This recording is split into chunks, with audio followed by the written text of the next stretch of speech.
Hello friends, कसे आहेत तुम्ही सर्वजण? मस्त मजेत आहात ना? मी सुद्धा मस्त आणि मजेत आहे. स्वागत आहे तुमचं कोमल्स फॅमिली ब्लॉग या चॅनलमध्ये. तर आता ना सकाळच्या 8 वाजलेत. मी लवकर उठले होते, एक्सरसाइज केली, एक अर्धा तास एक्सरसाइजला वेळ दिला.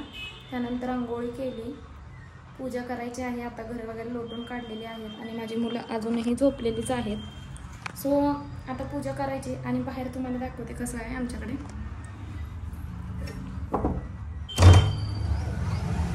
तर हे बघा, अजून रांगोळी काढली नाही, रांगोळी काढतील आता. मंडई भरलेली आहे सकाळची.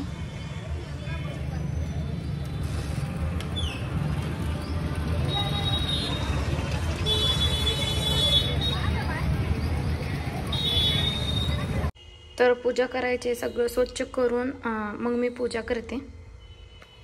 तर बघा, फायनली पूजा झाली करून. आज वेगळ्या पद्धतीने रांगोळी काढली. आजचा नवरात्रीचा पहिला दिवस आणि आजचा रंग पांढरा आहे. सो देवीचा फोटो होता वर इकडे, सो मी आता खाली घेतलाय आणि फुलं वगैरे ह्यांना आणायला लावली होती. सो साधी सिंपल अशी पूजा आहे. कशी वाटली नक्की कमेंटमध्ये सांगा. तर आता मुलं उठलेली आहेत, त्यांना आंघोळी वगैरे घालायचं. हाय, त्याला दाखवत नाही कारण कपडे काढलेत मी त्याला आंघोळी घालायसाठी. पाणी तापत ठेवलंय. तर नवरात्रीचे उपवास असं म्हणतात आमच्याकडे की नवरात्रीचे एकदा का उपवास धरले ना तर त्या स्त्रीने मरेपर्यंत ते कंटिन्यू धरावेच लागतात. जर आधीमध्ये चुकून सुटला ना तर परत धरायचा नसतो असं आमच्याकडे म्हणतात बरं का.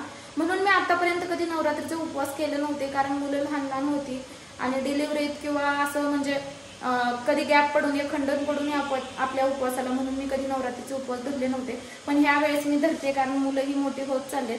पण 9 दिवसाचे पूर्ण व्रत न धरता उठता बसता धरणार आहे. म्हणजे आमच्याकडे सुरुवातीला उठता बसता धरतात आणि नंतर मग 9 दिवसाचं धरतात. सो आता माझं बाळ ना 2 वर्षाचं कंप्लीट आहे. म्हणजे आता 3 कंप्लीट होतील पुढच्या 2 महिन्यात. बट कसं आहे ना, तर अजूनही डिलिव्हरीतनं रिकवर बॉडी झालेली नसते. 3 वर्ष लागतात पूर्ण बॉडी रिकवर व्हायला. सो म्हणून म्हटलं 9 दिवसाचं कंटिन्यू नको, आपल्याला झेपायचं नाही ते. अगोदरच मी खूप म्हणजे शरीराने हे आहे, वीक आहे. सो तर आता कुठे स्ट्रॉंग झालेले एक्सरसाइज करून पण लगेच लॉस नको, म्हणून मी ना उठता बसता उपवास धरते. म्हणजे आज नवरात्रीची सुरुवात पहिला दिवस आहे, तर आज उपवास धरायचा आणि उद्या सकाळी सोडायचा. आणि नंतर ज्या दिवशी घट उठायचे आहेत ना त्याच्या आदल्या दिवशी उपवास धरायचा आणि घट उठायच्या दिवशी तो सोडायचा. ह्या उपवासाला उठता बसता उपवास असं आमच्याकडे म्हणतात. सो तुमच्याकडे ही पद्धत आहे का आणि तुम्हाला माहित आहे का मला नक्की कमेंट करून सांगा. तर चला, मुलांना आंघोळ करून मी येते.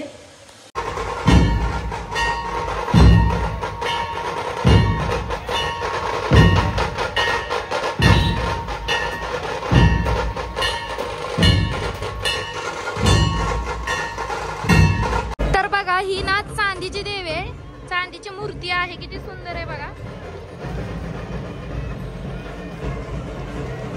तर बघा, रात्री मी मस्त दही लावलं होतं, तुम्ही पाठीमागच्या ब्लॉगमध्ये पाहिलं असेल.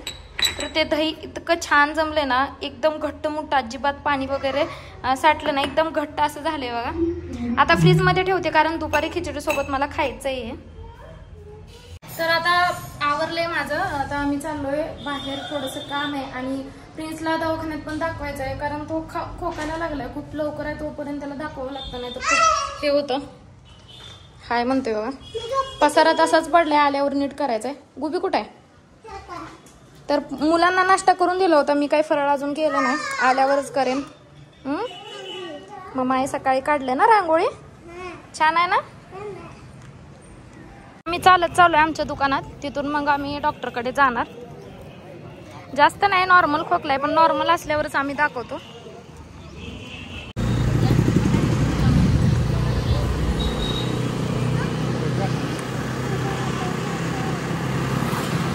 आम्ही आलो घरी कारण नंबर इतकेच ना 50 नंबर आहेत आणि कमीत कमी 1.5 ते 2 तास लागणार तिथे थांबून. एवढ्या गर्दीत बाळाला इन्फेक्शन होईल अजून, लहान बाळाला, म्हणून आम्ही आलो. कारण 1-1.5 तास लागेल ना, नंतर घेत जाईल. कारण मी सुद्धा काही खाल्लं नाही, भूक लागले, मग खिचडी वगैरे करतो.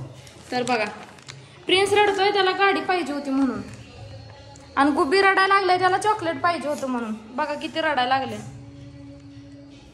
काय झालं बाबू? काय गाडी पाहिजे? आपण परत घेऊ. ये हा, परत घेऊ, परत घेऊया. रडू नका, रडू नको, परत घेऊया आपण, परत घेऊया, रडू नको. चला पसारा आवरायचा आहे. मम्माला कसे हालत झाले किचनचे. हा मम्मा बनवायचं आहे अजून. हा तर मस्त शाबू खिचडी झालेली आहे बघा. बटाटा मिरची शेंगाचा कूट घालून गेले, अशीच आवडते आम्हाला. आणि इकडे मी दही पण घेतले. दही इतकं छान जमले ना हे बघा, खूपच मस्त जमले आणि आंबट पण नाही झालं. सो आता मी मुलांनाही चारेल आणि मीही खाईन. तर या तुम्ही सुद्धा फराळ करायला. आता मस्त शाबू खिचडी खाल्ली, बरं वाटते खाल्ल्यावर. तर मला टोटल 1 वाजलेच बघा खायला. सो किचन पण आवरून घेतलं हे बघा. दुपारचं कुक अजून करायचं आहे आणि भांडी थोडी आहेत ती घासते. आणि आता जायचं आहे आम्हाला डॉक्टरकडे. सो आता तिथलं काही मी शेअर करणार नाही, घरी आल्यावर ब्लॉग कंटिन्यू करते. तर दवाखान्यातून आम्ही आलो तर अक्षरशः रात्र झाली आम्हाला घरी यायला. हे बघा मुलं आत्ता झोपलेत, संध्याकाळचे 6:30 वाजलेत आणि मुलं आत्ता झोपलेत. दिवसभर खूप म्हणजे खूप माझ्या अवस्थेवरून पण तुम्हाला समजलं असेल, खूप म्हणजे खूप वेळ गेला. झालं काय की प्रिन्सला ना सारखा खोकला येतो. भरपूर वेळा त्याला म्हणजे 3 वेळा आम्ही ॲडमिट सुद्धा केले.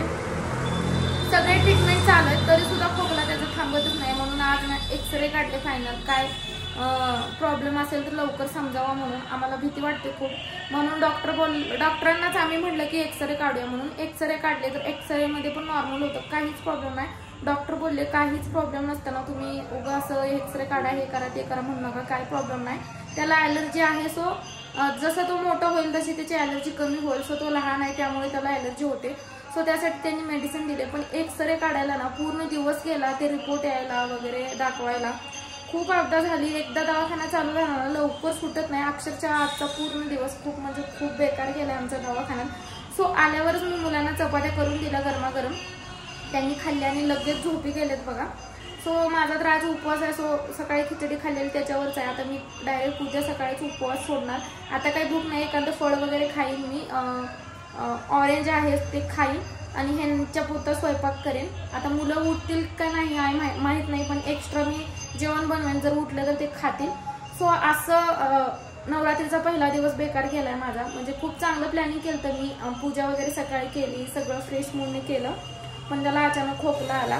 मी असं ठरवलं होतं मंदिरात जाऊन तिथले छान छान व्हिडिओ करून तुमच्यासोबत शेअर करीन, मस्त देवीचं दर्शन घेईन आणि एक मस्त वातावरणात हे करेन. पण तसं काय झालं नाही. सो असं तर घराच्या बाहेर कसं झालं मी तुम्हाला दाखवते.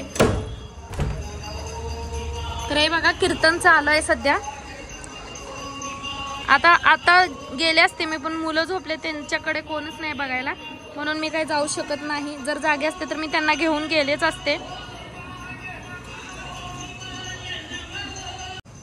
तर बघा मध्येच लाईट गेली. मी दरवाजा उघडला आणि लाईट गेली. हे लाईट एक सारखी जाते, काय करावं काय समजत नाही.